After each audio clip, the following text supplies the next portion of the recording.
صحیح بخاری حدیث نمبر 16۔ نبی کریم صلی اللہ علیہ وآلہ وسلم سے آپ نے فرمایا، 3 خصلتیں ایسی ہیں کہ جس میں یہ پیدا ہو جائیں اس نے ایمان کی مٹھاس کو پا لیا۔ اول یہ کہ اللہ اور اس کے رسول اس کے نزدیک سب سے زیادہ محبوب بن جائیں۔ دوسری یہ کہ وہ کسی انسان سے محض اللہ کی رضا کے لیے محبت رکھے۔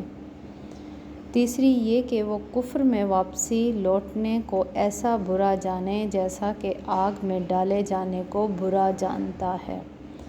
صحیح بخاری حدیث نمبر 17۔